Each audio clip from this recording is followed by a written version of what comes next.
All right, here we go. Can I get a B for Barry? Can I get a B for Barry in the chat if you guys can hear me?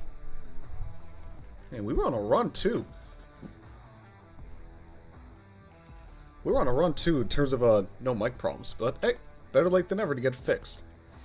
All right, there we go. Now I'm seeing the B's. There we go. Beautiful, beautiful. B for Barry. Let's talk about B for Barry, and let's talk about everything that happened on in Las Vegas. What's going on, everybody? Welcome to the Cutline. I am your host, Armando DePaul, and we just witnessed a phenomenal race at Las Vegas Motor Speedway. And, of course, B for Barry. The Killer Bees have been winning all the races this year. You got William Byron winning Daytona, Christopher Bell winning the last 3 races, and then Josh Berry winning Vegas. So, who do we need left? We need Kyle Busch, Chris Buescher, and I believe that should be everyone, if I'm not mistaken. Let me know in the comments if I'm missing any drivers with a B, last name, not first name. But, yeah, we got a lot to talk about. Obviously, there's been a lot of good stuff going on in the racing world, but without any further ado, you guys already know how it is. We are going to bring our guest on for this week, and today's guest is a special one. I've known this guy for, I believe, over 6 or 7 years at this point. And we have a lot of history together. We've done a few shows in the past together. He's a great friend of mine down here in Miami as well. He's a writer, a NASCAR writer as well, and a motorsports writer as a whole. So let me bring on my man, Joseph Landy Pavlon. Joe, what's up, man? How's it going? Hey, what man. a race. What a race. How about Wow, you that? are missing one driver with the last name that starts with B. That is Alex Bowman, but it seems like Alex Bowman on race weekends, he seems to have it pretty tough so far. I don't know about that. Yeah, Bowman has not had... I mean, he's had speed, which is the good part, but it's the execution, which I feel like there's been a lot of drivers that have had that issue, like Kyle Busch, Bubba Wallace. They've had the speed. They can't seem to put a whole race together. No, and it looks like the Hendrick Motorsports team, while they have strengths in William Byron and Kyle Larson, it seems like the other half with Chase Elliott and Alex Bowman is where they lack. But that's for another story. We just got done with Josh Berry, who took the checkered flag. Wow. The Wood brothers are back, and Yep. I think Josh Berry is going to lead them on. Absolutely, yeah. The Wood brothers are definitely back. It was a great race, and again, he's had the speed all year. I do want to say that Barry has had the speed all year. He was fast at Daytona. He was fast in Atlanta. We know the Ford's always fast at plate tracks, but even Phoenix, he was strong. And then I feel like we forget, and I'm glad Mike Joy mentioned this, Barry does have a couple Xfinity wins at Las Vegas. So he, in a weird way, was always going to be a sneaky good pick at this track. But if you would have told me race 5, Josh Berry was going to go in victory lane and earn it, it wasn't a fluke. He was running top 5, top 10 all race long. It wasn't a fluke. He got it done. I did not have that on my bingo card to start the year. I didn't have that either. I thought he was going to go to victory lane, maybe at a different track later in the season. I just didn't think it would happen this fast in Las Vegas. I thought that maybe Christopher Bell would go 4 in a row, but he seemed to run into trouble in the race around the second stage. Yeah, he ran into issues, obviously, on pit road. We'll talk about that later on. I contemplated whether I wanted to put that above or below the cut line. Spoiler, well, you'll see it momentarily. But speaking of above and below the cut line, let's jump straight into it. And I'm going to do something a little bit different this week. I'm actually going to start off with below the cut line because we always like to end things on a high note. So I want to do that this week. I want to end things on a high note, have some positivity going into the race weekend rankings. We'll get all the negativity nonsense out of the way. So without any further ado, let's begin with, let me get this tweet up. And here's another shameless plug of my Twitter here. Oh, where do I begin? Where do I begin? I promised I wasn't going to talk about Fox anymore, but I have to. I have to talk about Fox again because some of the direction makes no sense to me. And you see it here. I was tempted. Don't put it below the cut line again. Don't put it below the cut line again. I was like trying to talk myself into not putting this Fox below the cut line. But let me explain to you, obviously I'm not verified yet, but let me explain to you exactly what I mean. Because I did to write down a few examples. This was the big one in my opinion, and this one really rubbed me the wrong way. Again, as a broadcast major and someone who's done stuff like this, again, I want to go back to what I said during the COTA race. Everything in a broadcast has to matter. The shots have to matter. The camera angles have to matter. Everything, even the audio that you put out, everything needs to have a purpose. Just like anything we need to do has purpose. You don't want to do anything just for no reason. I mean, even if you say, why are you doing this? For no reason. Well, that's your purpose, is to do it for no reason. And I know I'm trying to compare what we do in our normal day lives to, a $1 million broadcast, a multi-million or billion-dollar broadcast, but that should amplify the scrutiny that I'm about to give Fox once again. This would be for the final restart. I'm going to, instead of really talking about my problems, because you could just read my tweet off of here, another shameless plug by the way, but I'm going to rather explain what I would do. So, final restart of the day. You got Suarez and Barry on the front row. You got a couple guys in the back who are charging their way through the field.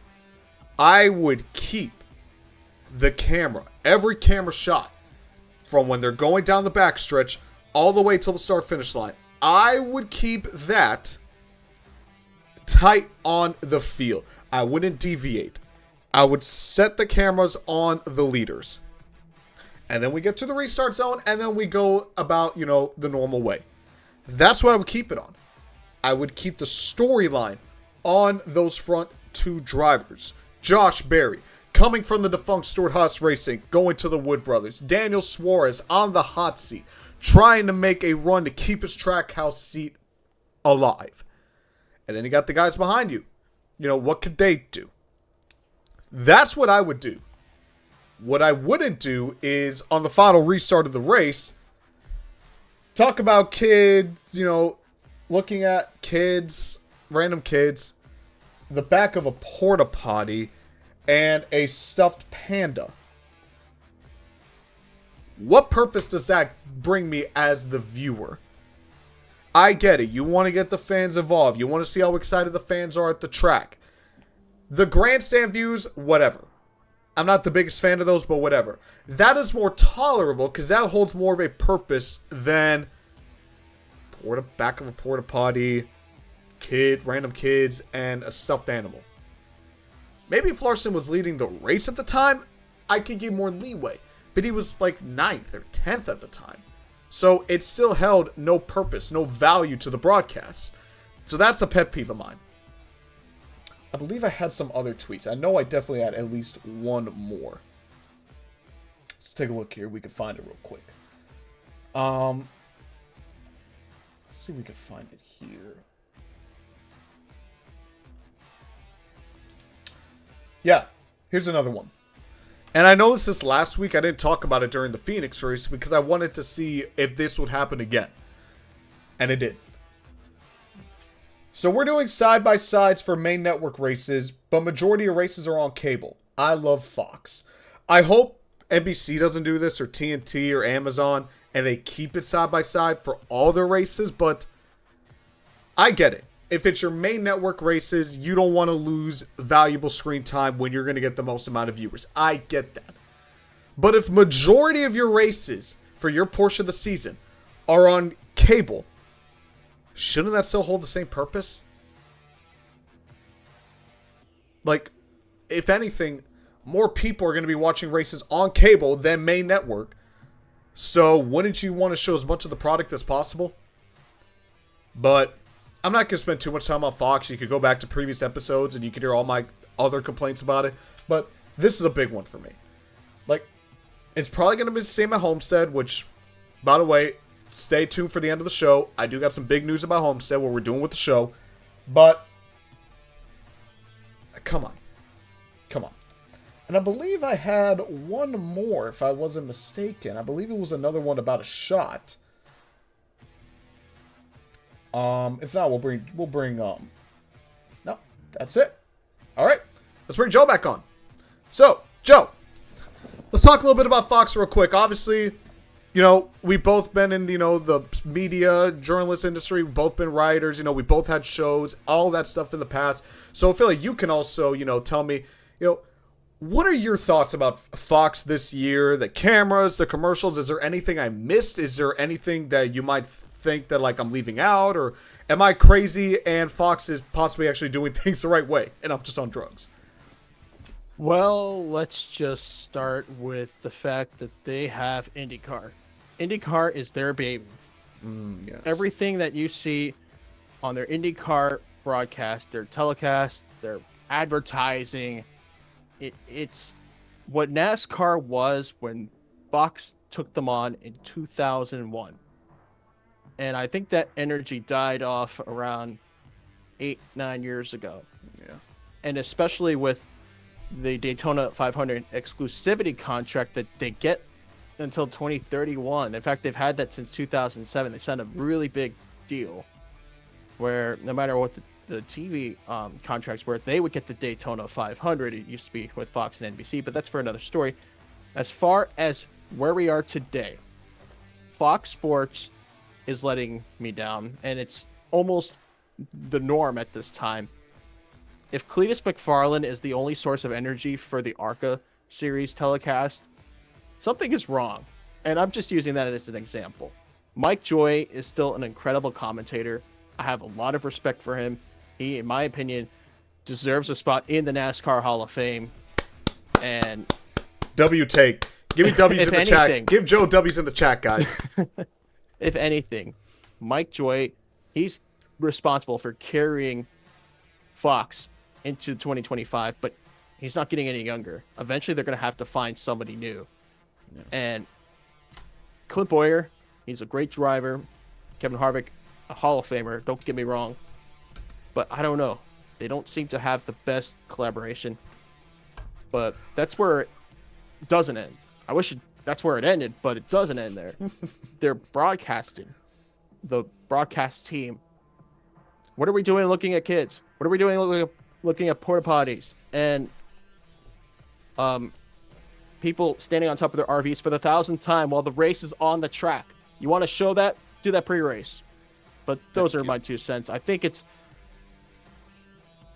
Fox, they want their stake in NASCAR, but they need to do a little more work to show that they care about the sport they're covering. Thank you. By the way, guys, give Joe dubs in the chat for his Mike Joy take in the Hall of Fame. First ballot Hall of Famer? First ballot. I'd say so. Definitely agree. All right, we're going to keep the theme on below the cut line. Only one more here really quick for us, and then we'll go to our above the cut line. But this one. And yeah, we had a lot of issues. This was taken around, I want to say halfway through stage 3. But I'm not talking about Hamlin speeding. He does that every other race. I'm not talking about Busch or Elliott speeding. I'm not talking about the speeding penalties. I'm talking about all these tire issues that we had, like Briscoe with the tire, or Kyle Busch with the loose wheel. Even Christopher Bell with the loose wheel. That's why he had to make that stop, pitting out in Briscoe's pit stall, because he didn't want a loose wheel. I don't know what's going on with NASCAR this year. It feels like we haven't had these kinds of issues with the tires since 2022, when the next gen was introduced. I feel like 2023 was fairly clean, and last year I know for a fact was fairly clean in terms of loose wheels. We saw it a couple here and there, but it wasn't that big of an issue. But this year, in the first 5 races, it has persisted to a really big thing. And this is where I am happy that NASCAR did change the rule. Remember, the crew chief, the car chief, everyone got suspended for 4 races if there was a loose wheel on the track. But in that case, because it's a single lug, it's different from when we had the 5 lug nuts, where, teams would try to finesse their way. Okay, maybe we can get away with having 1 lug nut loose or having 2 lug nuts loose. You can't really do that with a single lug tire, or else if that lug is loose, it's going to fall off, like we've seen in the past, like we've seen multiple times today.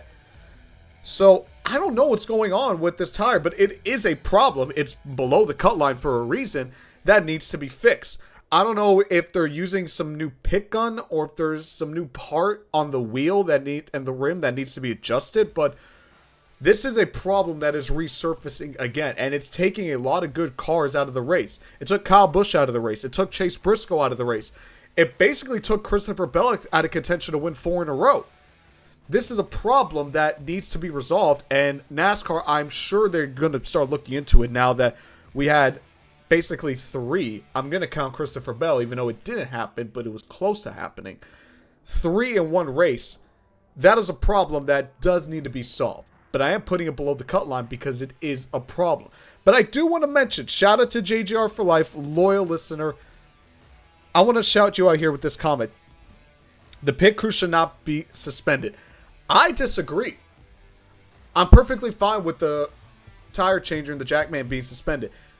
Maybe not the tire changer because the broadcast is fairly right when they say it's the jackman that's has to take the blame because they put the car down. But at the end of the day, it's a mistake. And it's a costly mistake. Now, you could say from the fact of, oh, the penalty or just losing your tire should be penalty in and of itself. But folks, the reason loose tires are such a heavy penalty is because of the danger that they persist. At the end of the day, it is a safety issue more than not. So that's why I'm perfectly fine with these guys being suspended, because a loose tire comes off.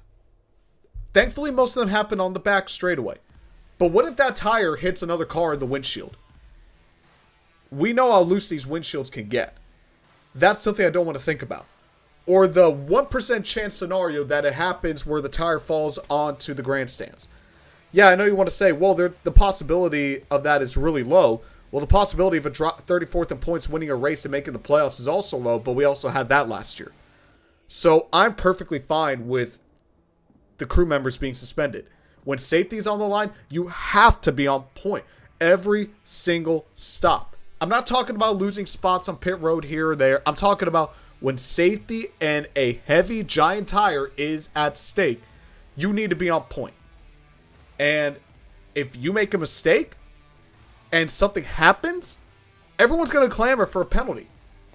So I'm maybe in the minority here, but I'm perfectly fine with the crew guys. I think the rule that they have now is perfect. Suspend them for 2 races. It's not that long. You know, these pit crew guys, they got like second and third depth guys that are on point. And you get held for 2 laps. I'm fine with that. We saw McDowell go from 6 laps down to finishing top 15 in Atlanta. You can make that up. JGR for Life, do want to say it here also. Just go back to 5 lug nuts. It's not that hard. I agree. I don't think they should ever change the tire.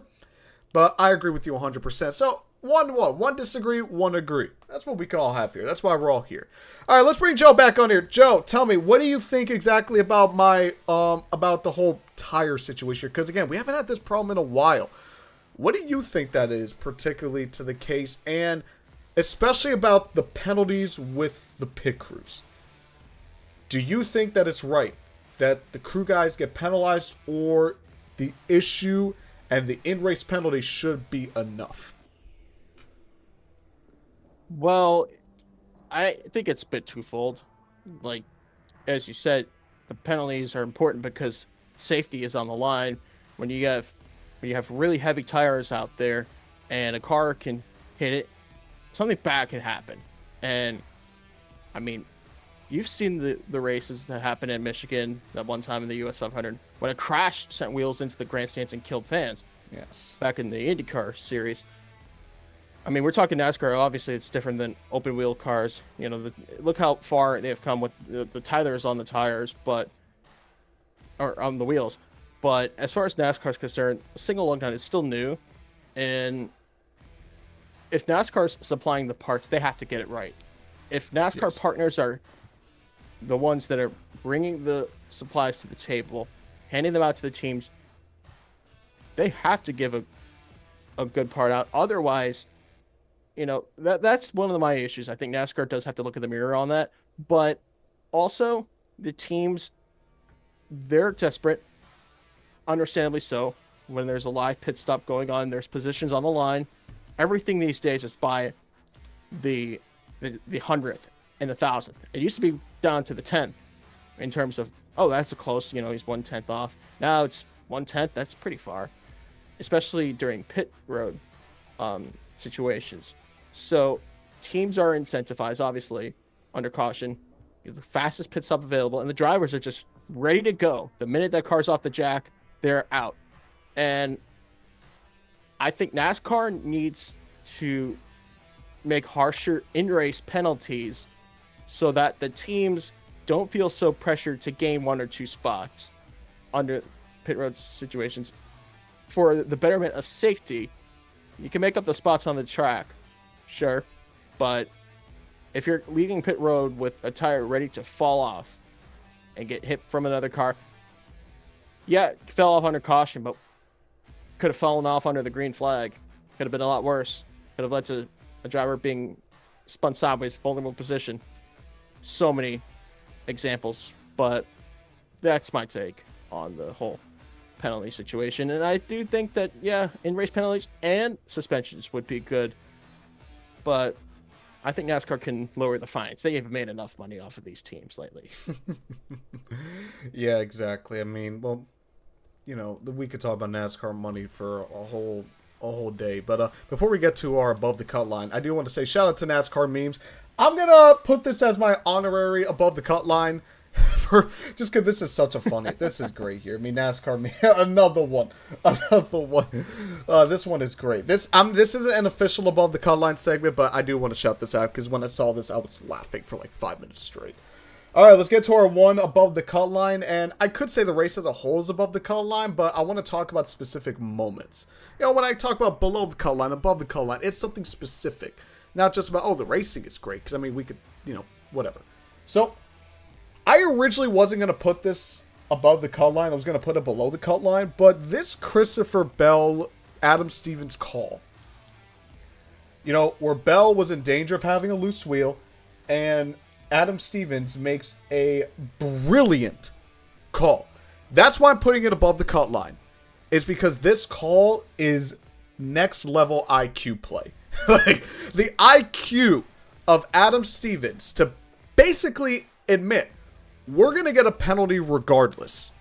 But do we want a 2-lap penalty with damage to the car?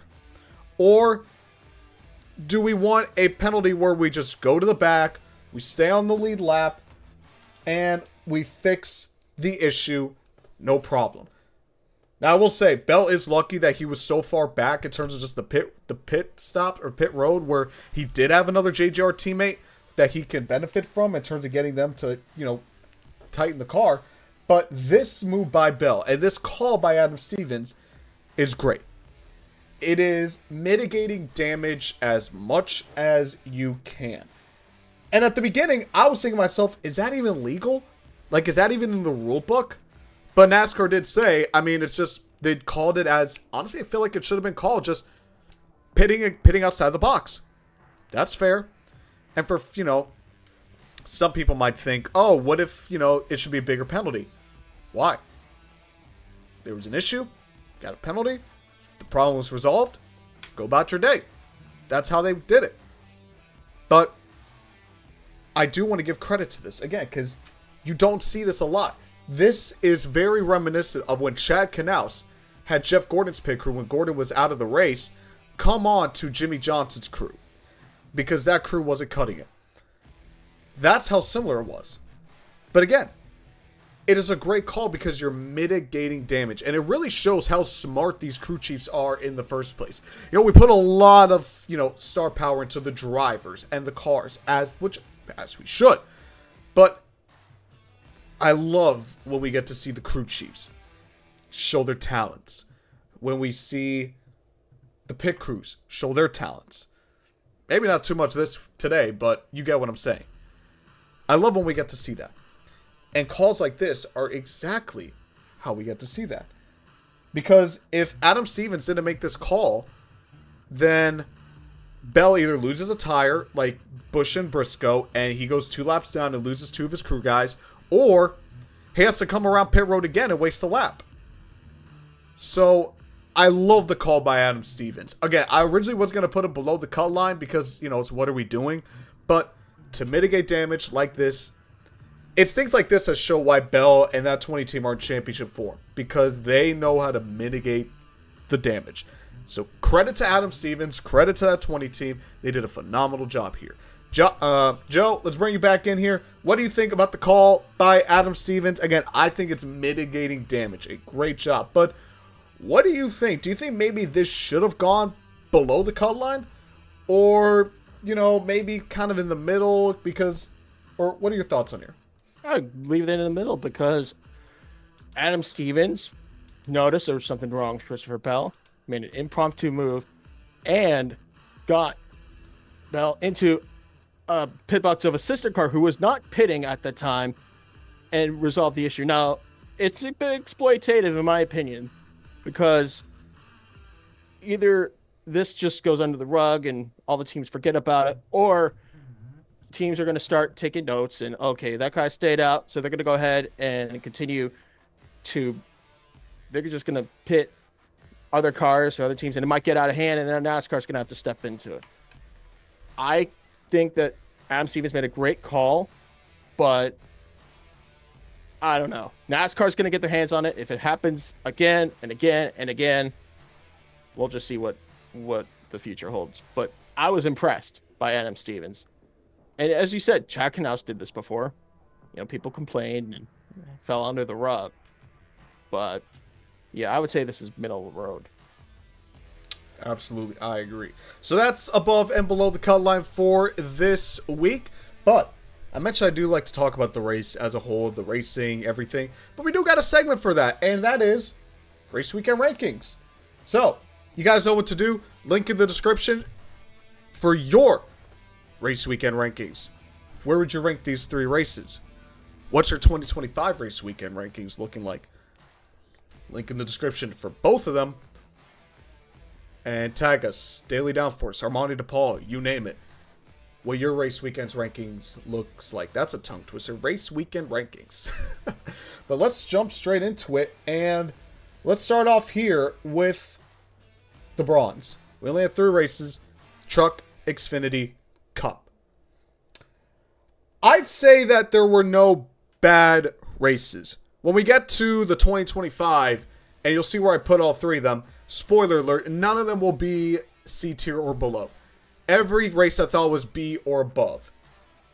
Obviously, you guys have to tune in later on to see where I have each specific one, but I just want to say that right now. So, 3rd place.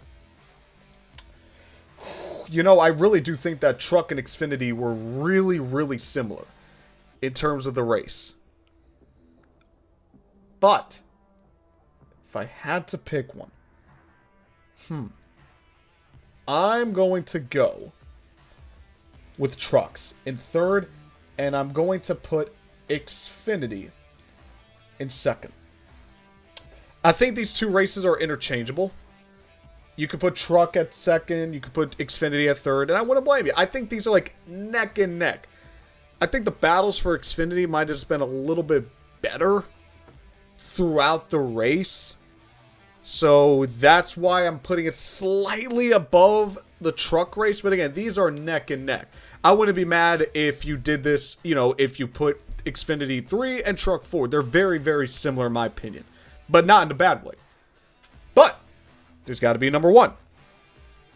And I think I put the Cup Series at number 1 for every weekend so far because, you know, I think we've had a very good start to the Cup Series season, all things considered. Yeah, we've had a couple controversial moments here and there, but I think the racing as a whole has been very good. I think maybe the only one I didn't put as number 1 was maybe Phoenix. I'd have to go back and listen. But the Cup race, great. Side-by-side battles throughout the entire race. Tied for the most lead changes. A phenomenal story with Josh Berry. 3 wide throughout all 267 laps. Storylines. Phenomenal racing. It had everything you can ask for out of a Las Vegas race. And the best part, that's what we expect. Oh. It looks like we are having some connection issues. Take advantage of that. Okay. So, it looks like we had some issues with the connection. If you guys, let me get a W in the chat if you guys can hear me, if we are back. Just got a notification that we had some connection issues, so I apologize for that. Alright, good. We are back. But yeah, Cup at number 1, everything I mentioned. I think we've had a really good start to the Cup season so far. So, here we go. This is our race weekend ranking for Las Vegas. Again, let me know what you guys have for your race weekend rankings. Do you have Xfinity at number 1? Maybe Truck at number 1? Do you have Cup all the way at 3rd? Do you think anyone clears the other? Let me know with the link in the description and tag us on social media at Daily Downforce and me as well, Armani DePaul. But we have 2 race weekend rankings we got to go over. This is for this week, obviously at Las Vegas, and we got the 2025 season. You guys want to see it here? Race weekend rankings for the 2025 season, so you guys can check the name as well. I don't know if I've ever really shown that, so you guys know what to look for on Tier Maker. But this is here. We got, if you guys were with us last week, there were some issues where, for some reason, the COTA races weren't showing up on this list. But we got everything fixed, good to go. So here we are. So, a little bit of a recap. Right now, the number 1 race of the year is Circuit of the Americas for the Cup race. We got 2 races in the A tier, 2 in the B tier, 5 in the C tier, and then ARCA rounding out the bottom. I've not been a fan of ARCA this year. I think the racing has been terrible. And the moments have been terrible. But that's a rant for another day. So, I did mention that none of these races are going to go in C tier below. So I'm going to put these 2 down here. I think these 2 are B tier races. Maybe high-end A tier. But I think I'd probably put... do I want to put them on the top of B tier? I'm trying to remember the Daytona 500. I thought it was a solid race. But, I think I'm going to put them at the high end of B tier. I'll put them at the high end of B tier. Yep, that's what we're going to do. Again, both of these you can flip-flop back and forth. I'll probably flip-flop them back and forth by the time we get to Homestead. But, yeah. So, here we go. This is our B tier. Now, where do we want to put the Pennzoil 400 at Las Vegas Motor Speedway? What are we thinking, chat? I want to get you guys involved. Let me know what you guys think. Do you guys think that this was an A tier race or a B or an S tier race? I don't think it's better than COTA. If it is S tier, I would put it below COTA. So do I want to put it at the top of A tier or the bottom of S tier? What would you guys think? Do you guys think that this race was an S tier or an A tier? Matt Hall 34, shout out to you, my man. You are rooting for the A tier. Definitely possible. We got any A tiers, any S tiers, any S tiers in the chat?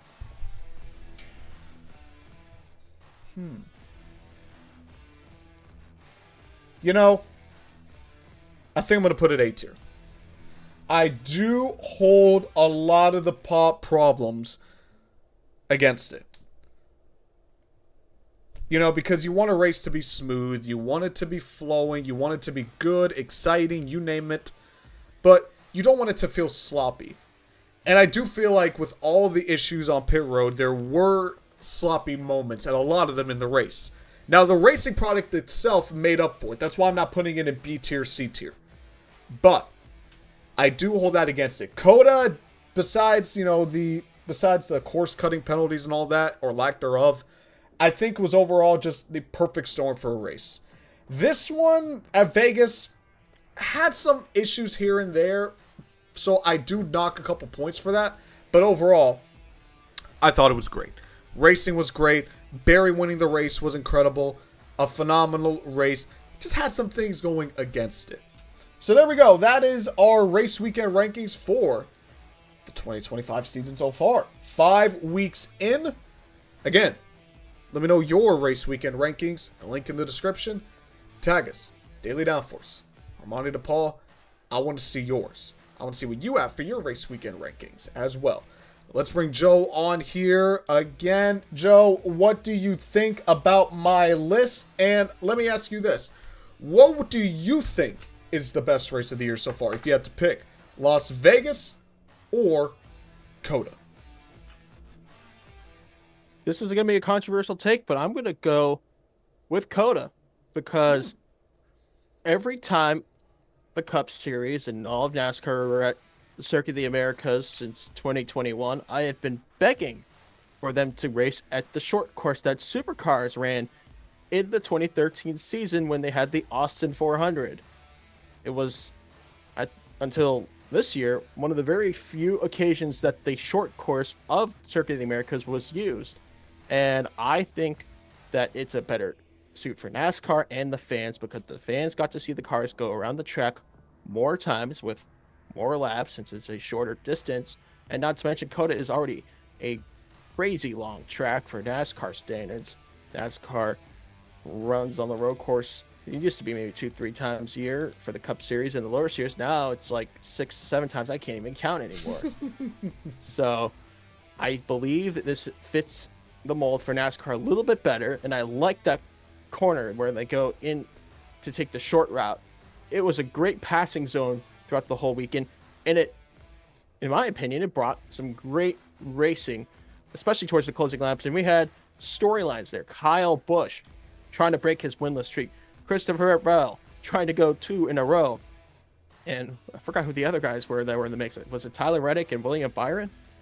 I think so. Yep. And they were just sitting there, third and fourth, watching these guys battle it out for the win, and no one could pull away, and no one could either, block for too long. So it was a good balance, and I think Coda has raised the expectation for road course events in the NASCAR Cup Series this year. I can't wait to see what happens next when NASCAR returns to the road course at Mexico City. First ever time there. So yes, I almost said Sonoma for a second, but it's a new year. All right, now let's show it on the screen really quick one last time. Our race weekend rankings for the 2025 season so far. Again, I agree with Joe for the most part. Again, Coda, I like what I like what you said, Joe, about having just raising the bar for the rest of the year for road course races. Again, this is our tier list so far. Let's see where Homestead lands next week when obviously we go to Homestead Miami Speedway for the first time. Now, Joe, it's been a fun show. Want to thank you for coming on as always. Again, we have a lot of history, you and I, kind of a throwback, if you will, to the old days, World Racing Media, all the shows that we had. But, this is where I leave the floor to you, my man. Tell us where we can find you, everything that you do. Actually, not even where we can find you. Where we can find you, you actually see it on the screen right there. So, chat, you guys know what to do this time around. You see the tags down there right underneath Joe. Go follow him on Instagram on those 2 tags. So while Joe, the floor is all yours, while the chat is going to go show you some love on your socials. Thank you, Armani, once again for having me. My social media handles, you can find me at JoeRacing199 on Instagram and X.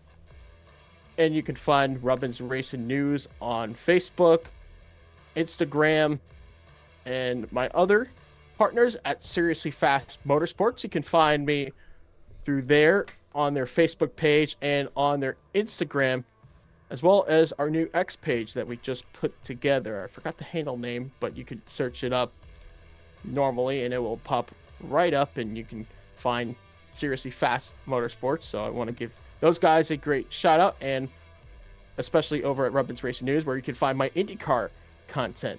So yeah, be on the lookout. The month of May is coming faster than, time flies. It's still March, but you blink and it's going to be May. Yep. I can't wait for that to happen. Absolutely. And, if you guys want to find me on my socials, obviously you got the Instagram and the TikTok down there.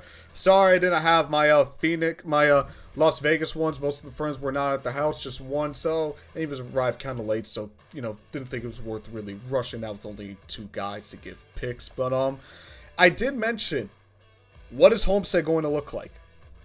Well, we are planning to do a Cutline live from the track. So I live about 45 to 50 minutes away from Homestead Miami Speedway.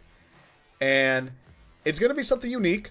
it's going to be something very different from what we've done from the Cutline, this, so far in the short history of this program. But it's going to be fun. I'm really interested and I'm excited to see how this turns out. I will be at Homestead Miami Speedway, so if any of you are there and you want to say hi, come say hi. Come say Just like yesterday. Sorry to interrupt you, Armani. A lot of people said hi to me at Sebring yesterday. I will also be at Homestead Miami Speedway. By the way. Wow, I can't even put it into words. Just like every other time I've been there, the 12 Hours of Sebring is a must-see event. Wearing my Lexus hat. Unfortunately, we missed out on the GTD class win, but we still got the podium. Incredible, just amazing racing. You have to hear that Aston Martin V12 engine on the new Valkyrie. It sounds amazing. It's just delicious to listen to. Every time it passes by, you hear it. You don't even have to see it. I wish all race cars sounded like that. Yes. I still love the Cadillac and everything else, but that Aston Martin was a treat to listen to. Yeah, I haven't been to a sports car race since 2021 at the Rolex. It was my 20th birthday. So I definitely got to go back to definitely got to go back to a sports car race sometime soon. Hopefully, maybe I make it to a couple next year, and I'm not counting Farah, even though I love Farah. Shout out to everyone at Farah, but I mean like an IMSA or a WEC race. That's what I mean. Yeah. But again, thank you guys so much for tuning in. As always, again, stay tuned for next week. We're going to be doing the Cutline live at Homestead Miami Speedway. I'm really excited to see how that's going to look, so we'll let you know, and then stay tuned in. But again, race weekend rankings, tag us.